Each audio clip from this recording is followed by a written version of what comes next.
Hey everybody, this is the Sliders Review, and since it's Women's History Month, I'm here today to talk to you about Power Rangers Lost Galaxy episode Heir to the Throne.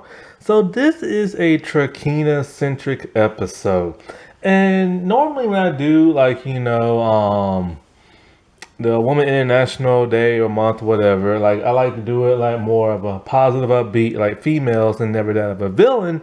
However, I gotta give it up to this episode. Like, this episode was really good. They really made you want to, sympathize for the villain and everything. And, even though, because the thing about Trakina is, she's villainous. Yeah, she's conniving. She's whiny and everything. She's spoiled rotten. But it's it's kind of you kind of feel sorry for her at a time until you don't. You know what I'm saying? And this episode made people feel sorry for her. Plus, she's smoking hot in the outfit, so come on. So that helps a little bit. But in this episode, you really started to feel for her and everything, which is very rare to feel for a villain.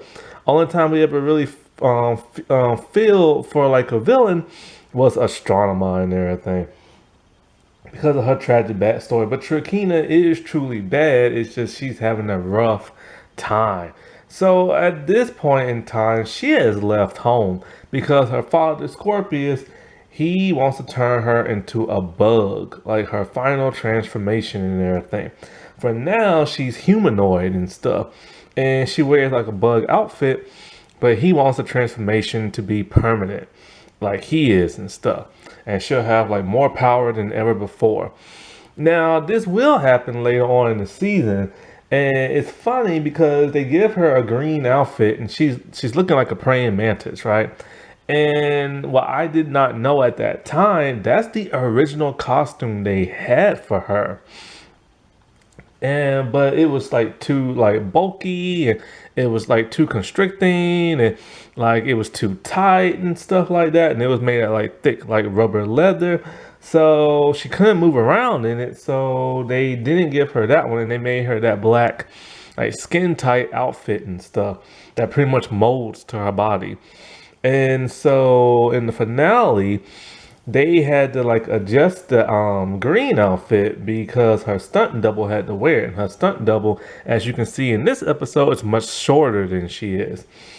And so I just find this to be a very fascinating episode. And plus, they got rid of Scorpius, which I was so happy for growing up. I hated that thing.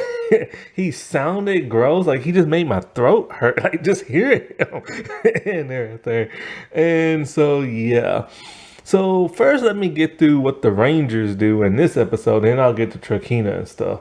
So, Deviat, he wants the cocoon and everything, and Scorpius will not let him have it. So he lies and all like, I don't know where Trakina is and stuff, but he wants that cocoon because he wants to rule the universe. So he has to devise a plan in order for him to be able to get it and have Scorpius be able to trust him and stuff. So at some point in time, he lies and says that Trakina is on Terra Venture because he senses like the Rangers and stuff. So Scorpius is all like, I'll handle this myself. So they take like the Stingwingers and they go like looking for Trakina. So Deviat sets up a plan. He has like a fake energy cell, and he makes sure the Rangers see him talking to a Stingwinger. He tells them to hide in this one building, stuff like that. So the Rangers, they go there and they look for him. They see it's a ruse. And now they're finally face to face with Scorpius. I believe this is their first time ever seeing him, which is uncanny for like Rangers not to see their primary villain until like now. So anyway, they like fight him and everything, and he's really tough. He mostly have tentacles and stuff, but also they're fighting Stingwingers and stuff.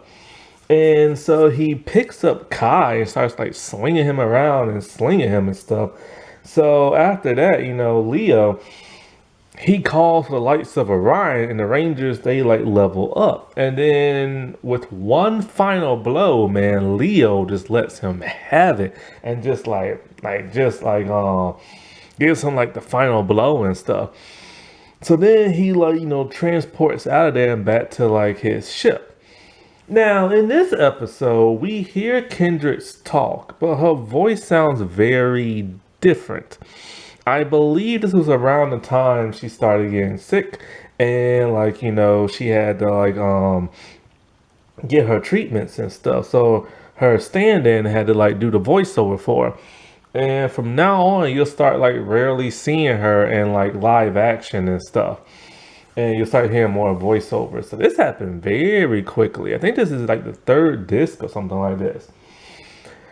And so I'll get to the rest of the episode later. So let's get into to Trakina. So she's on another planet and she's just walking and she has a cloak and she has her staff. And she's walking in the hot sun and she's so dehydrated to where like she like drops her staff and she just falls flat on her face and like passes out. Now, what's interesting is I have no idea where they're filming at. I know they film in California at that time. I don't know what type of desert they're at, but like the terrain, the ground is very interesting. The ground looks like solid rock and it's very smooth. You don't see no dust, no dirt, no sand, no nothing. I'm really curious to know where they filmed that. So she ends up in the alien bar full of villains and stuff. I believe this is the same bar that Andros went to in the pilot episode of, no, not the pilot episode. It's the one where he was looking for something in space. I forgot. I think it was like halfway through when he had that cloak on and he was in that bar. And it might also be the same bar where they tried to sell the quasar saber and stuff. So he must have went very far out that time. And so like she goes in and she's trying to be her bratty tough little self, and it's not working. And so everybody's just like beating her up and like tossing her around, and she tries to take like a glass bottle and tries to like hit it over the table. She can't even break it and stuff. I'm surprised it's like a saloon where they have like alcohol and stuff like that in a kid show, but it's like an alien drink.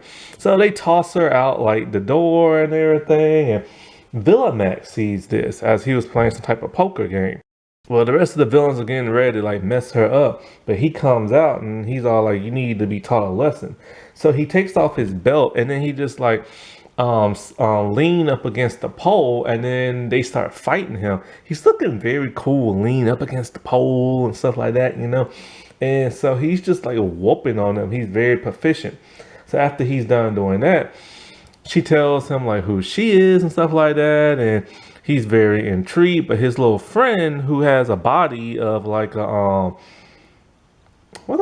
barrel and and everything, I forget his name, but he doesn't want nothing to do with Trakina because he just wants to be like left alone with him and his friend, and he knows she's too dangerous and all this other stuff. But Villamax is very intrigued. I think Villamax is even crushing on her and stuff. He keeps calling her his Trakina and kisses her hand towards the end of the episode and stuff like that. So she says she wants to be powerful so she can defeat her enemies and this and that.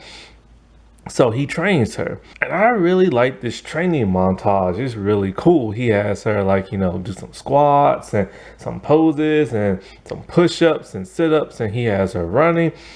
And then he has her fighting. Now, this is half and half. Half of this is Amy, and the other half is that of her stunt double. You can tell when it's her stunt double because when she does like the fighting, unless when it's close up. Some of the other stuff is pretty much her, and it's very important. This is like the most her character ever had to do, and it's like really cool. You know what I'm saying? So after all that training, it's time to whoop on some baddies. So she goes back in, she takes somebody's drink, she crushes the glass, and she just starts beating up on those aliens and stuff.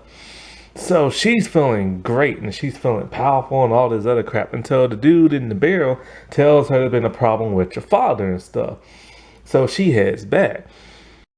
And so when she heads back, Scorpius is to the point of dying, and he tells Deviot you can have like the cocoon, and then but she shows up, and so like after that he tells Deviot,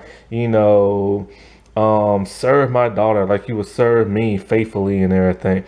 And then next thing you know, he evaporates, and then all she has left is one of his tentacles, and it turns into her staff, and inside is Scorpius, kind of like the spider-like creature.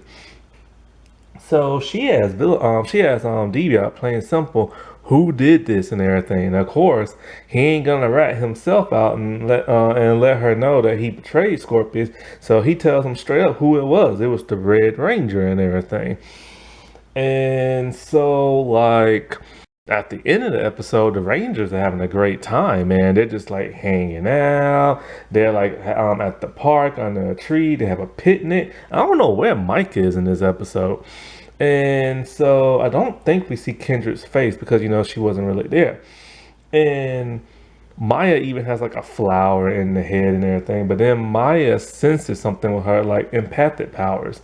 And they don't know what's up, and she don't know what's up, but all she says is that there's a great evil, something more evil than that of Scorpius.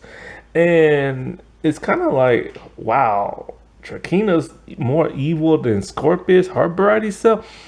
But when you get towards the end of the series, you will find out just how evil she is, man. Like, she is worse than Deviot and Astronema and like Rita and all of them. So in the next episode, she has like Villamax show himself to the Rangers like for the first time. He captures all of them. And then he captures Leo, which pisses off Deviant. He wants to kill them all, but he's like, no, I gave them my word and everything. I'll let them go if I just take your leader. Because Villamax, he's a very loyal villain with like type of like oath, you know what I'm saying? And so like she has Leo because she plans on killing him and stuff. Deviant still wants all of them dead, so he betrays like Trakina and sets her up. And this is when we get to see Leo rip off his shirt and like morph and everything like that. A kid show of all things. Right, she's about to like destroy him and everything, and comes the monsters that Deviant sent.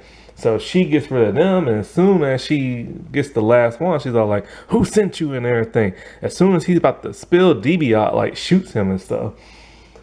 But I'm not really gonna go into that episode until I do like the rundown review, which is coming up soon. Happy Women's History Month, everybody. All right, I'll talk to you later. Bye.